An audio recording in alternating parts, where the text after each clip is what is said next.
নিজের চাকরি সূত্রে এক পরিবার কলকাতা শহরে এক বাড়িতে ফ্যামিলি নিয়ে থাকার জন্য ঘর ভাড়া নিয়েছিল। স্বামী, স্ত্রী আর তার 2 মেয়েকে নিয়ে তার পরিবার ছিল। ছোট মেয়ে 6 বছর আর বড় মেয়ে 10 বছরের ছিল। মা ছিলেন হাউসওয়াইফ। ওখানকার এক স্কুলে 2 বোনকে ভর্তি করা হলো। সবাই খুশিতেই ছিল।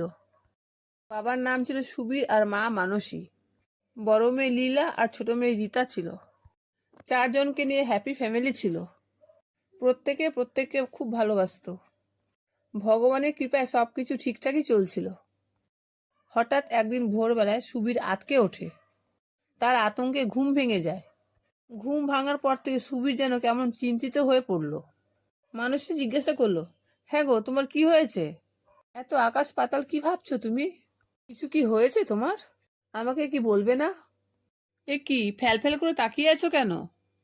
আরে বলো না, কি হয়েছে তোমার? সুবীর বলল, জানো, কদিন ধরে না আমি খুব বাজে স্বপ্ন দেখছি, কিন্তু তাও আমি পাত্তা দিইনি। তবে আজকে যে স্বপ্ন দেখেছি আমাকে খুব ভাবিয়ে তুলেছে। কি করব বুঝে উঠতে পারছি না। মানসী বলল, কেন গো, কি এমন স্বপ্ন দেখেছো যে তোমাকে ভাবিয়ে তুলেছে? আর কেমন জানি মনমরা হয়ে পড়ে রয়েছো। কি হয়েছে বলো না গো?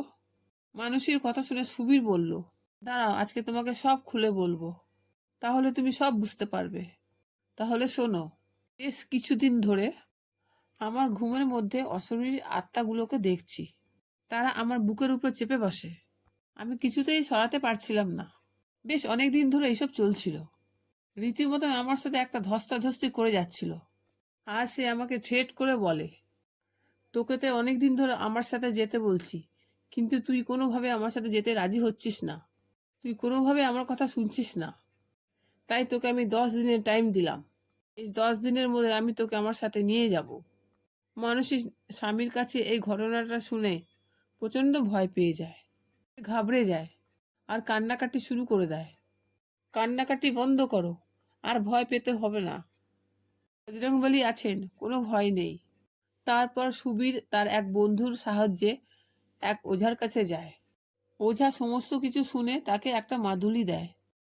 ওঝাটি বলে, এই মাদুলিটি পরে থাকবে। ঠিক আছে, আমি তাই করব, সুবীর বলল।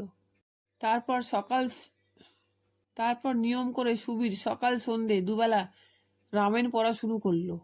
এইভাবে 10 দিন কেটে যায়। কিন্তু সুবীর ঠিকই ছিল।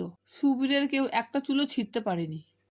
তিনি সুবীর আর তার পরিবারকে রক্ষা করেছেন। তিনি এ যুগের রিয়েল হিরো। ঘটনাটি গল্প হলেও সত্যি। গল্পটি আপনাদের কেমন লেগেছে কমেন্টে জানাবেন। ধন্যবাদ।